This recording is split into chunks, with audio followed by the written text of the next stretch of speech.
Hello and welcome to another episode of Next Generation's First Generation. We are in episode 12 of season 4, so if I remember correctly, that is The Wounded. With us today, we have myself, obviously, Sascha Shouties, and my co-host, Patrick Delmore. Howdy, howdy. And so, this is a watch-along podcast. Queue up your viewing cube. We'll give you the countdown, 5, 4, 3, 2, 1, so you can sync up with the dialogue.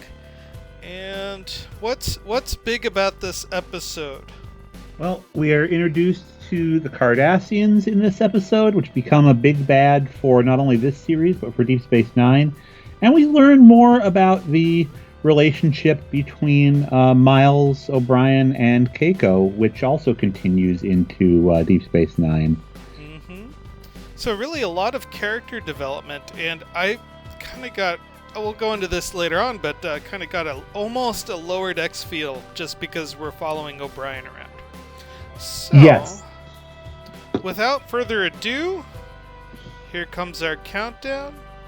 5, 4, 3, 2, and 1. When you said that about Lower Decks, it made me realize that there's something about how casual things are on the bridge of the Enterprise that Miles is going to do at the end of this episode, where it's like he really is not given permission at all to do what he does, but he's okay doing it and knows he's not going to get reprimanded for it. So we'll talk about that when we get there. But this is a bunch of very hasty exposition about the Cardassians, the war between. There's been a big war between the Cardassians and the Federation, but this is the first we've heard about it. Troy is very out of character here, kind of stroking Picard's ego as he sits in his chair, which he doesn't usually do. Picard had been in a skirmish with the Cardassians in the Stargazer, back when he was the captain of that ship. And Worf is going to say, even the Klingons don't like these people, although there are no races the Klingons really do like. But I like his trust is earned, not given away thing. Because this... Well, this story actually comes out of literature from I believe, a story called Heart of Darkness, which came out in the turn of the century in 1899. That makes sense. Mm-hmm. And the idea is that you can't just transition from wartime to peacetime without some awkwardness going on. And that's exactly what's going on. You have Picard kind of telling war stories on the bridge, kind of like, ha, they were not impressed, but they made it out alive. And then you've got O'Brien here was more on the front lines, seeing the action and the death and motivation to live, more or less. It really does a good justice to O'Brien, because as we see more of him, we like to know about who he is, what's going on. Here he's sitting down to dinner with Keiko. Now, if you remember in the last episode, he just got married to her. And so they're kind of going through all the getting to know you phase. Yeah, which this is a conversation that should have happened a long time before they were married. He's kind of being a dick to her here. Now, importantly, very importantly, they are putting a button on. She did not cook him this meal. She programmed a replicator to make something that she likes that she wanted to share with him. So the effort was minimal. It was the thought that was put into it, not the work that was put into it. Yeah. So, however, his response to it is dickish. I'm not a fish. What is a strange culture food?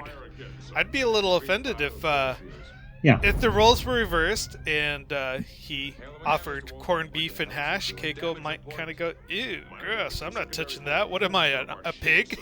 Yep. Which comes up because he makes a potato. He has the replicator make a potato casserole with capons and stuff in it. But she sticks her whole head in the bowl to give it a sniff in a minute and doesn't particularly like it. So here's our adrenaline pumping battle scene. This is about as much action as Next Gen gets. one puny little phaser blast, and that was it.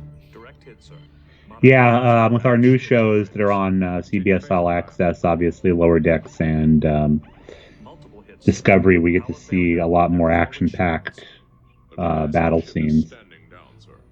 But I don't mind this. This is, again, remember, this is submarine warfare. This isn't really supposed to be space warfare. This is how you do it on a sub. Shot across their bow. Hey, there's Mark. Yep. He's playing Golmasset here, but one day he will be the big bad of the whole Cardassian storyline. He's got a really good presence, though. There's just something about him where he plays evil very well. And you got the Roddenberry deal where he was still producing the show, so this guy's got a stupid helmet on like the Romulans had on in Balance of Terror. Oh, that's right. I do like those now for retroness, but you don't see a lot of Cardassians wear these helmets. But God, the Cardassian makeup in this looks so much better than the later Cardassian makeup. Because that was just, slap it on every day. And at this time, it was like, we may only see the Cardassians one time. Let's do something cool. This looks a lot more organic than what later happens. I know that when they introduced the Cardassians, their intent was they wanted someone who was as intelligent as Picard and can kind of communicate on his level, but be very wicked. So, go ahead. We talked about this a little bit in Future Imperfect, is that the Romulans were sort of like that, but the Romulans already had a backstory made up for them. The Cardassians could be created completely out of whole cloth. So they were an entirely original creation, and the people making the show could write the story. Yeah, and that's one of the cool things about being in space, air quotes or space quotes, is that you have 360 degrees around you, and you can just surround yourself with all these characters in infinite narrative. You don't have to. Now, which is ironic because the Star Trek franchise has kind of eventually painted itself into a corner. That's why time travel is being so used, because it resets the palette. But at this time, at this moment, 4 seasons in, we were just at the point where the Federation has kind of stopped expanding, and they're establishing their colonies, they're solidifying their borders, they're having long-term relationships with these groups that they had just butted up against. So, we get to learn all the minutia. This episode came out on January 28th, 1991. Interesting fact, the Gulf War was just ramping up during this time, which is a interesting little comparison, because here in this episode, Picard is doing everything he can to prevent a war, and the United States is getting ready to go to war. Well, what you can compare... Oh, go ahead, Sasha, sorry. So it's just kind of it's one of those happenstance where television is doing a live commentary of what's going on, where, we may not like these guys, but I'm ordered not to start a war. Go ahead. Sorry, I keep talking at the same time as you. What we can compare this to is when World War I ended, and the Germans were ordered not to rebuild a standing army, and they did anyway, but people ignored it. And guys like Churchill had to get all the intelligence to show that yes, they did plan to attack England and march on France and stuff. Unlike our Captain of the Phoenix here, Churchill didn't go behind enemy lines and blow up a bunch of German convoys and stuff. He argued with Parliament to recognize what was going on, which is what Picard would have done. Which is why our Captain of the Phoenix later on is so mad at him, because he's like, you're doing this diplomatic style. And he's like, well, that's what we're supposed to do. We have a peace treaty with these people. They might very well be doing the wrong thing. Turns out at the end of the episode, they are doing the wrong thing. But if you're wearing a Starfleet uniform and start blowing up their ships, whether or not what those ships are doing is in good faith, you're committing acts of terrorism in the uniform of an opposing army. Really, it's about fidelity to following orders. Yes. It's all about carrying the message of the institution, whether you agree with it or not. No. I mean, this is one of those where if Worf were in charge, he would have started a war. I don't think he would have. I think he learned his lesson from what he did to what's his name, to Duras. Okay. Because that's pretty much what he did to Duras is on a much smaller scale, because it was person to person and not blowing up 600 people like the Captain of the Phoenix does here. Right. It was still, he was wearing a Starfleet uniform, attacked a representative of another culture, and he got reprimanded. So that admiral that we saw, the actor's name is John Hancock, of all things. Great name. Yes. He must have had a really hard time cashing checks. But he was actually in the third and fourth seasons. He was in The Defector as well. I don't know if you knew that or not. Doesn't surprise me. I like him a lot more than I like Nechayev, I can tell you that right now. Oh, Nechayev is nasty. Oh, I love these weird little helmets. It looks like they should hop on a scooter and kind of put away. And Chief O'Brien, an enlisted man who, for some reason, gets called an officer in this twice. Maybe he was an officer at some point. I don't quite get what their rules on O'Brien said at the time, but he doesn't like the Cardassians. But when he's in uniform, he goes along with what the rules are. Troy can read it off of him, but even when he's at home with his wife wearing his uniform, she says, "How do you feel about the Cardassians?" He says, "I feel fine. When I have this uniform on, I'm speaking for Starfleet." In that scene where Troy was leaving the transporter room, she did that look to O'Brien, and I think O'Brien realized, oh, the telepath can read my thoughts. I'm just going to pay attention to my work. He has that look like, oh, I got caught. Yep. Down. Everybody's been in that position with her before, though. Poor choice of words, but...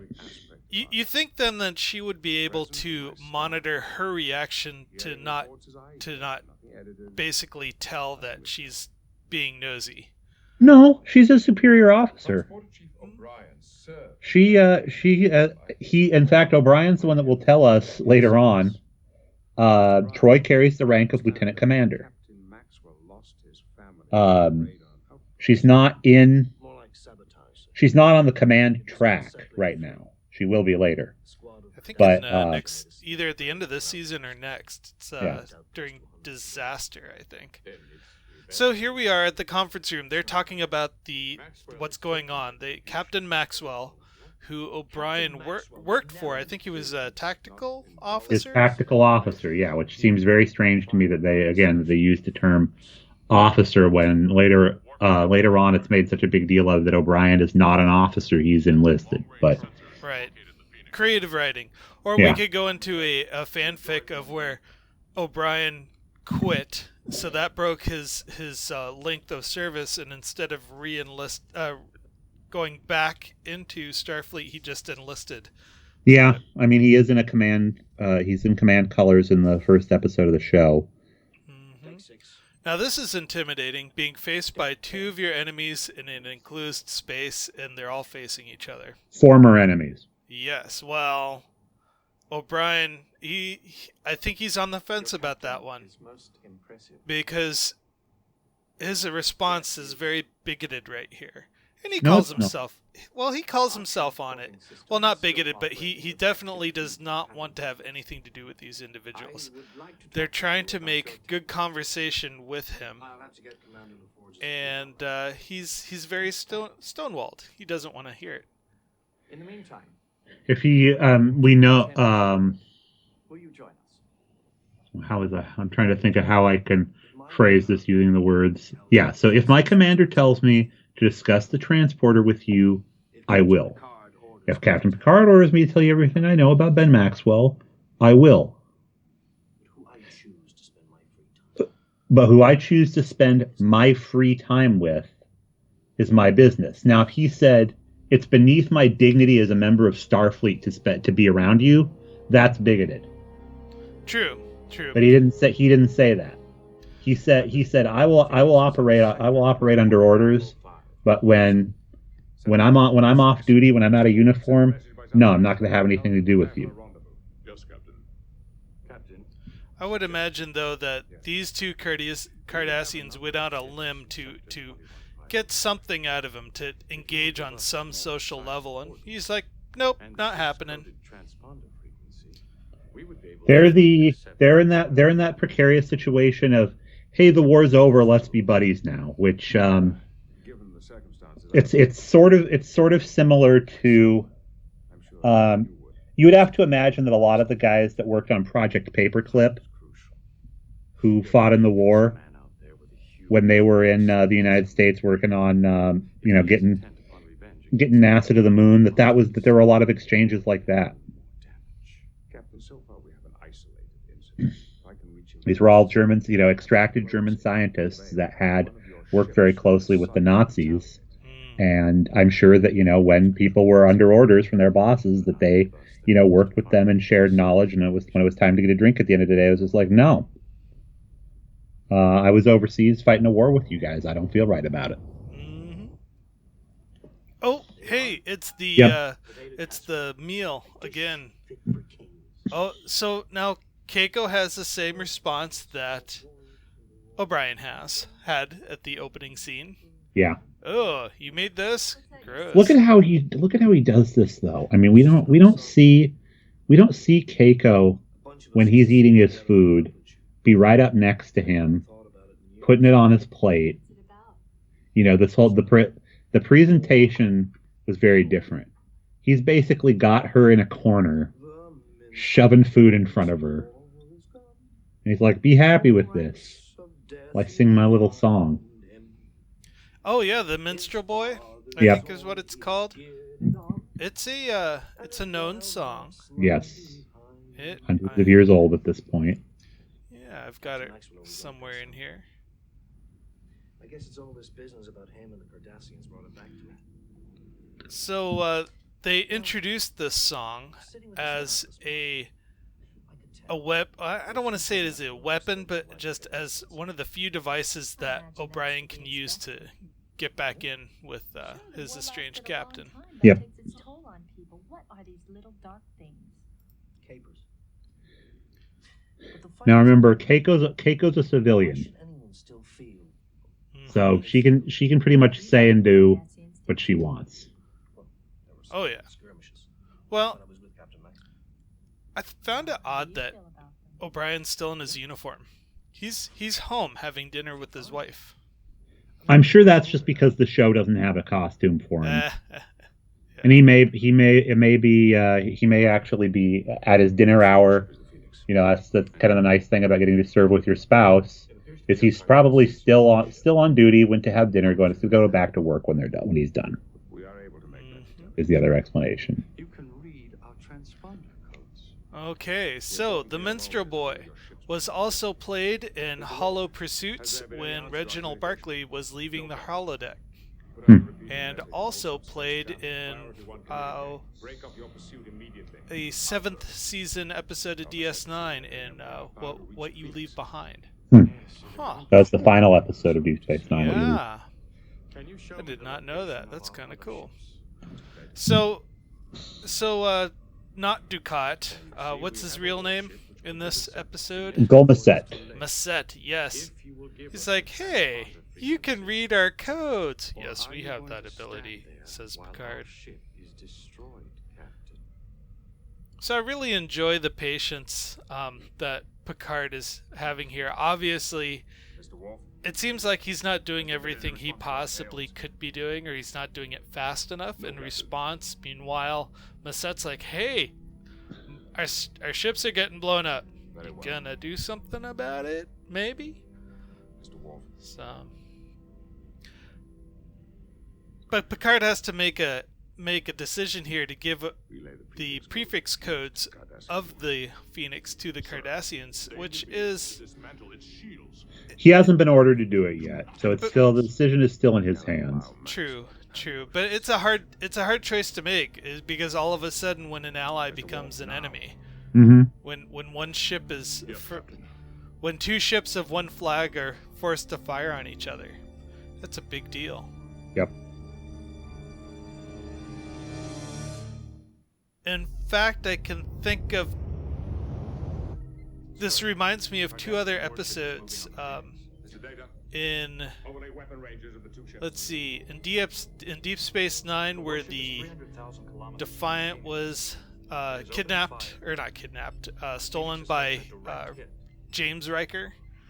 Where Thomas Riker, yeah. Thomas Riker, yeah. Where Starfleet and Cardassians had to work together to stop that. And then there was another one where you had the Defiant racing towards Earth, and they were told, oh, they're full of changelings. And so, again, there's another situation where an Excelsior-class ship had to go up against the Defiant. So it's not unheard of, but it's definitely... There's a lot more gravity and suspense here rather than in the soap opera-like way in DS9. Oh, and this is also the first time we see the Nebula-class starship, too. Yes, and I believe that stellar cartography map that they have up on their view screen, too. And Patrick Stewart's doing a lot of good acting with his voice. This is perfect Picard right here. This is an episode that, as far as what kind of an officer, what kind of a captain Picard is, it's all over this. And so much so that Riker doesn't have a whole lot to do in this episode. He really doesn't. In fact, remember how you're talking about staged shots where they would have stand-ins or they would kind of layer video? In this episode, they've used stand-ins for Marina, Brent, Colm, Jonathan Frakes, Patrick, and Michael Dorn. So almost everybody got to use a stand-in in this episode. What has gone wrong? Well, the one before it was very similar too, although I don't notice it so much in this one. But this is really the Colm Meaney had been around, and he does get married in the episode before this. But this is where he becomes the character that he's going to be for the rest of his time on screen. And despite how I talk about how he treats his wife and stuff, he's the everyman character to me, much more so than Riker is. Well, he has vulnerabilities. Yeah, he is, and not to kind of say this tongue in cheek. I mean it seriously. He is wounded. He always carries that PTSD with him. And he shares that with Keiko. And it's really funny watching those two characters interact, and then you see the two actor and actresses interact. And there's a little bit of, it seems like, on-screen awkwardness going on between the two. But they stick with it. They're the longest married on-screen couple that I know of. I'm sure there are others. I mean, if they're on like actual soap operas, yes. Yeah. How long has Days of Our Lives been on? So, there you go. So, Picard came down for a conversation about Maxwell, Captain Maxwell, and Chief. He's stuck with this idea. It's how do I help somebody catch a person that I used to fight with side by side? Well, that conversation had very little to do, in my mind, with Captain Maxwell, and much more to where do O'Brien's loyalties lie. Exactly. And Picard got the answers that he wanted, and it also tells him a lot about his crew. It says, if he has to turn, like you were saying, two ships of the same flag firing on each other, that could cause a mutiny real quick. If the people on one ship are siding with the crew of the other ship. But now Picard knows that probably will not happen. I mean, Worf would be the guy that you look at and worried that he's going to side with Maxwell. But again, and I don't think this was deliberate, we already saw Worf make a Maxwell-like mistake and get chewed out by Picard. So he's probably not going to make a decision like that. Worf's pretty good at standing back when you yank on his leash. Mm. So here we have O'Brien apologizing to the Cardassian in 10 Forward, saying, I shouldn't have popped off at you like that in the turbo lift. And they just kind of talk about the war and how it was hard on everybody. Yeah. And wow, there's, looking at this makeup, Pat, you're absolutely right. This is great makeup. It looks like they spent a lot of time on it.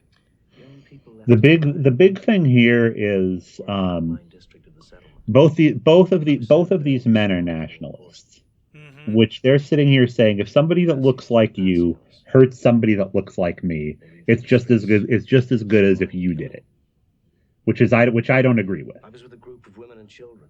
I don't believe that. I mean, even though I was speaking a minute ago about how Churchill observed that Germany was, rearming for World War II. That doesn't mean that I think that every German was gearing up for a war against England. Oh yeah. In fact, in the hometown where I come from, Darmstadt, Germany, there is a small memorial for all the deserters who refused to fight, because those folks were executed, locked away. I mean, they were garbage. They were useless, and it took a lot of bravery to say, no, I'm not going to do this. Yeah, we talked about that. I re-listened to our episode about Indiana Jones and the Last Crusade, because shout out to Mark Adams. He watched it and commented on it. Yay. So I was like, I'll listen to that again. I really like what O'Brien just said. I don't hate you for who you are. I hate you because of what I became, more or less. But he still hates that man who probably, as an individual, had nothing to do with. And I understand PTSD. I understand that if something bad happens to you, that you see people that look like the person that did that to you as a negative thing. But I don't love that. I don't like that on a nationalistic level at all. Well, that's unfortunately how human nature works. You're either an us or you're a them. Yeah. We have a really hard time struggling walking that line. Oh yes. And that default core value of us or them justifies some really ugly behavior based on what your worldview is of somebody else. Captain. So one of the aides, I guess you could say, of the Musette here was looking around at a computer, and Worf caught him. So it's conference time. Picard and Musette trying to figure out, okay, what are our intentions here? He will be disciplined upon my return. You may take whatever action against him you Yep. feel is appropriate. It's like you don't need to do a grand gesture to make me feel like I'm respected. If there is to be a lasting peace, Gareth, neither you nor Hint, I hint. I will not necessarily do the same thing for you. How I treat Ben Maxwell, the captain of the Phoenix, when I get to him, may not have anything to do with what you want. Those who crave war, who need it. I really have a hard time watching Musette and not hearing Ducat. Oh, absolutely. I mean, that's why they cast him as Ducat. We have had our full measure. Which actually kind of works backwards, because I'm just thinking to myself, well, I know everything about this character and everything he's saying is a lie right now. I was like, no, this is a different character. It's not the same guy. I mean, that's why, Robert Duncan McNeil became a different character than the one he played on Next Generation, even though he's kind of playing the same guy. Captain's log, That's right. Oh, there we go. It's the We have established Nebula communication ship. with Captain Beautiful. Maxwell and Looks really got cool. the hot rod spoiler on the back, which are supposed to be like detachable special mission pods. So Is that what that is? Okay. yeah, so if And you need here, Go just the ahead. great Bob Gunton. Bob Gunton, I think he was in Cheers, wasn't he? If he was, he wasn't the main character. He was in the Shawshank Redemption. Yeah. I love the change in attitude from when the Cardassians come aboard to when his old captain comes aboard. They're really good friends. They shake hands. Riker's like, yeah, this guy does not react to me or to Picard like this at all.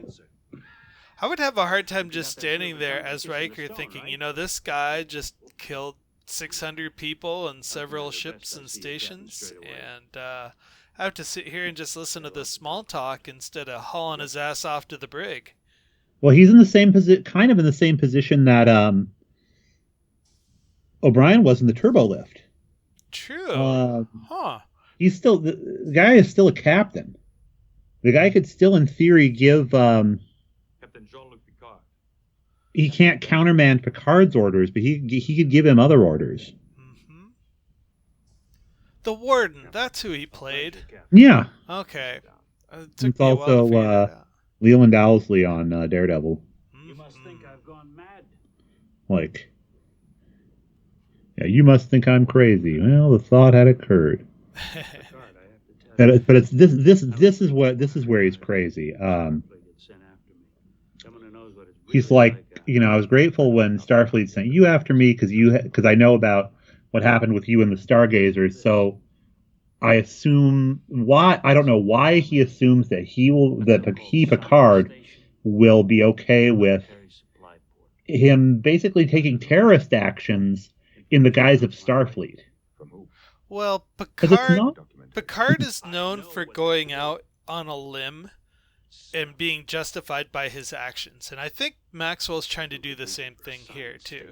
Is like that's the gamble of being a captain in Starfleet, is that you've got to make the call, and sometimes that call will cross the line.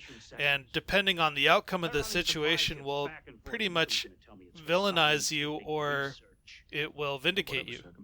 I mean, Picard's crossed into the neutral zone without permission a few times. Mm-hmm. But he certainly hasn't killed a ship full of Romulans. And then even if he did, they don't have a peace treaty with the Romulans. Oh, here's something kind of funny.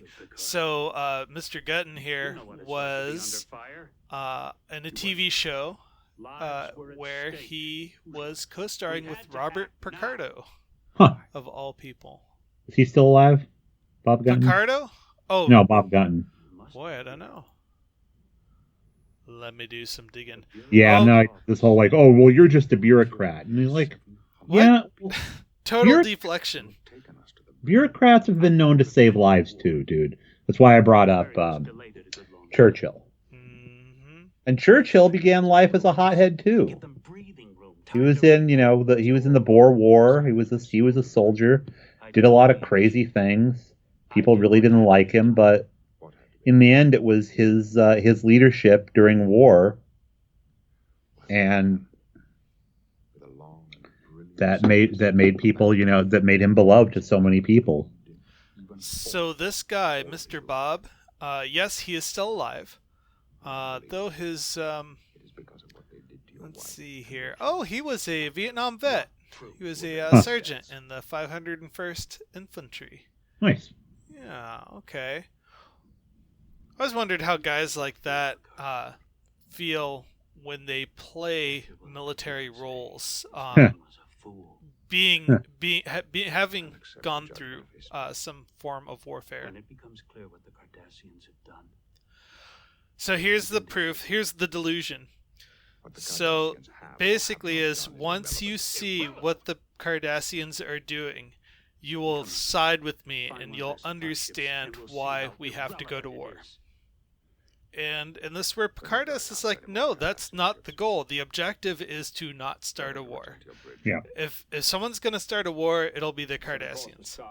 And even the Admiral said that, it's like, we are not prepared to start another war. So he's going to let him go back and be on the bridge of his ship. And Huge escort them liability. to- Of retaining It is, the but during I get why he's doing it. The only alternative is to put you in the brig. To I tow your totally ship get why back he's to the doing it. starbase in disgrace.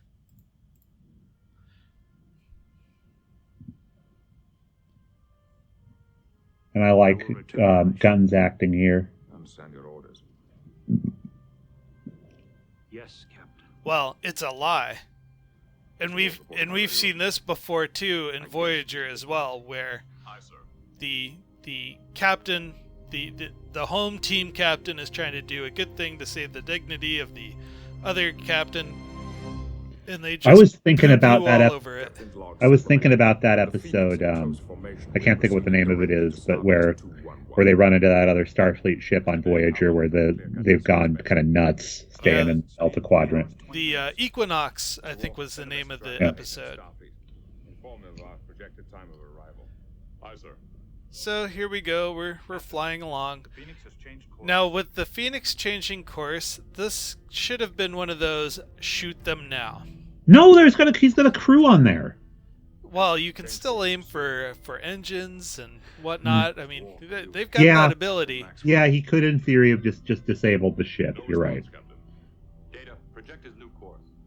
Of course, now I'm going down the rabbit hole. Gutton and John Delancey co-starred in a show called Missing Pieces. Huh. This is a small world. Holy cow. Yes, it- Everybody knows everybody. John Delancey's been around forever. He really has. Headed for the research station in the You know, when you look at like the dicks in Star Trek, as when it comes to like the personality of the actors, I'd put John Delancey and Mark right next to each other. Where Yeah, and Picardo too. their offstage presence is just not warm and fuzzy at all. Captain Chief O'Brien was Maxwell's tactical officer. Get him up here. I actually remember seeing John Delancey in a interview, and someone ran up to him to give him a hug. He's like, no, I don't do Yeah. those. Yeah. This was in the Seattle Star Trek convention, maybe about 10 or so years ago. That's okay. You don't need to give everybody a hug. But look how Miles or how O'Brien here is able to just give suggestions, and without Picard having to say, Mr. O'Brien. I'll accept any, right now I'll accept any suggestion from you that you want to give. I need your knowledge. He doesn't have this meeting in private because you might want to do that if you brought somebody that's not even an officer onto your bridge to advise you on what to do. But he's like, no, this is the kind of ship I run. This guy's opinion is just as valuable as all of yours. Maxwell, you have disobeyed He's your here authority. on the bridge, and I am taking his suggestions seriously. That's a big deal. Cardassian It vessel will really not be is. boarded. But You will transport yourself above the Maxwell's Empire. driving the situation. He's forcing all the people to stand in these positions. I'll destroy it. I was looking a minute ago at how neat as a pin everybody's wigs are.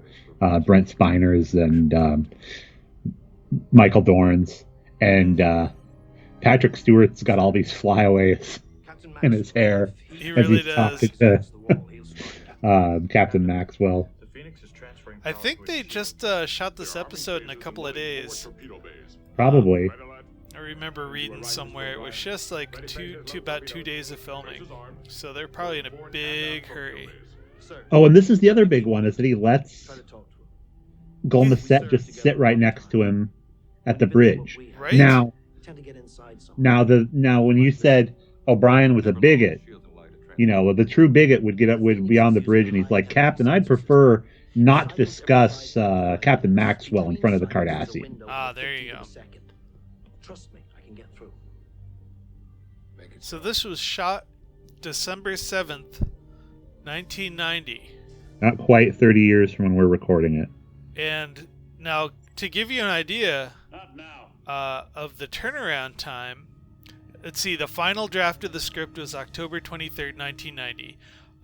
The air date was January 28th, 1991. Wow. That's Yeah. fast. because you got to throw in all the editing work and the Right. You think that orchestration. the season would be done filming by then. Usually the season's in the can when it starts to air. So the season had already been airing when this episode got filmed. This is not to spoil anything, one of the best episodes of Star Trek.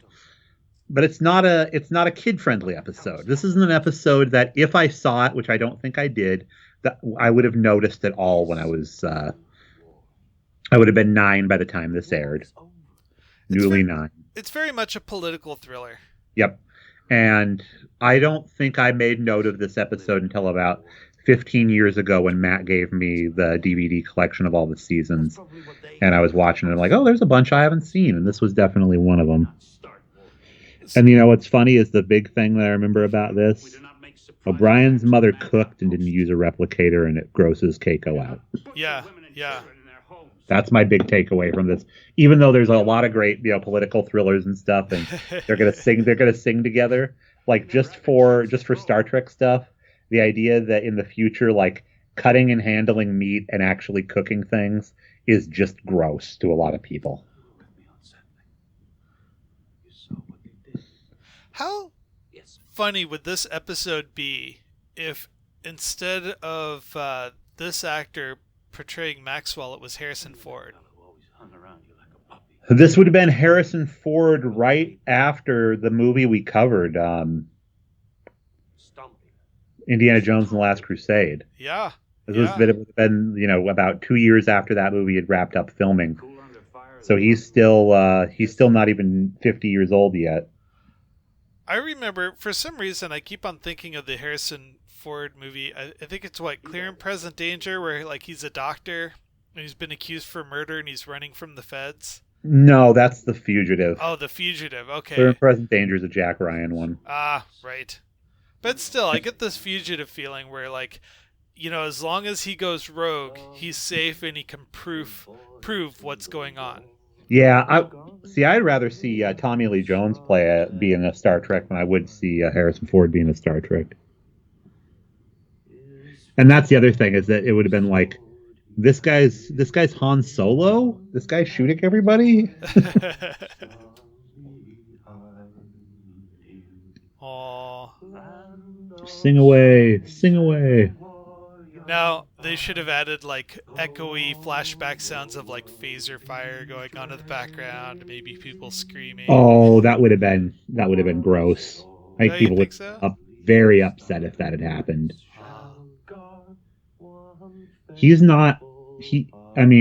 We haven't brought this up, but we've decided that it has been decided and kind of confirmed that Maxwell is doing all this because Cardassians killed his wife and children in a battle. Mm-hmm. Oh, so, you wouldn't really want to replay the murder of a wifing. No, they did it in Suddenly Human, and it just didn't work. Ah, okay. Where he was remembering what it was like when his parents were killed, and it didn't work for the episode, I don't think. Yeah, I would have to agree with you on that. Well, thank you. I stand corrected. Log Whoa, hey! Captain Maxwell has turned his ship over He, to the first officer and He transformed figured it him out. into He the gave up. I have confined him Yep. to quarters. And they're going back. You know what we don't see is we see just the slightest hint here of we're watching you and we know we're calling out your BS right now. With Picard talking to the Cardassians. So there we go. It's wrapping up. Oral report with the Cardassian in the room. Which again, if he was such a bigot, he would not have wanted to sit with the Cardassian and do that. Now, Picard's going to Columbo this Cardassian real good here. I saw what your dog did in my front yard. Yeah. Here's a bag. Maxwell earned Watch yourself next time, buddy, because I'm getting the garden hose. in war, he was He was twice honored. I often think about Captain Maxwell. So, in this Federation universe, he would have been court-martialed. He probably would have been sent to prison. And then maybe about 10 years later, or a little less than 10 years later, the Dominion War breaks out. Would they let him go out to take command and fight the Cardassians? He might be a good guy for Section 31. He would. Or they just bring him in for tactics. So it's like, Yeah. Because really, prison in Star Trek is they have kind of penal colonies that are like, islands that are very socialist. But we missed it. Yeah, Picard, before Gomesset leaves, he's like, one more thing. Yeah, everything he said about what you guys are doing, it was correct. Why didn't you board it as Maxwell requested? Because if I boarded your ship, it would have been a war. And you know that, guy. A peace that I firmly believe is in the interest of both our peoples. In a lot of ways, Picard sticking to his duty demonstrates to the Cardassians, you can trust us in upholding agreements. So even though you did not uphold your agreement, and we knew that you didn't uphold your agreement, we will. Mm-hmm. We'll be watching. Pom, pom, pom. Now get off my ship. Yeah. He just turns his back to him. You'd never do that to another visiting captain. Oh, and that's the end. We just zoomed through that. Yep. Worf, take his proxy card before he leaves. So I give that one 5 out of 5. 5 out of 5. All right. Yeah, I would have to say 5 out of 5 too. I like this episode. I'll watch it over and over and over again. Yeah. If it's on TV, I'll happily jump into it. When I go back, the only awkward things that come up are the slow battle scenes and the relationship between Keiko and O'Brien, and I think it's just because it hasn't aged well. It looked great back then, but now it seems kind of clunky. Let's see, do we see any more from Maxwell or the Cardassians moving forward? Well, we do from the Cardassians, but not from Maxwell. Right. Okay. Yeah, I remember. Oh, that's right. The 4 lights, 5 lights episode. Yes. I think that's the next time we see the Cardassians. It might be. I think that's not till season 5 or 6. It's later on. So, all right. Well, that's it, folks. It's a wrap. We would say thank you very much for listening along. And what's our next episode after this one, Pat? Devil's Due. Oh ho ho. Oh yes. That's where a con artist pretends to be a devil to own a planet. I think that's pretty good. Alright. Well, with that, we'd like to say, have a wonderful day. Yep.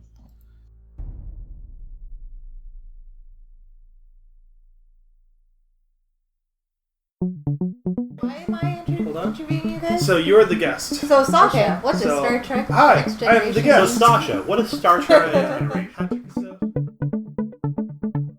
Seek us out at Next Generation's First Generation at iTunes, Google Play, and YouTube.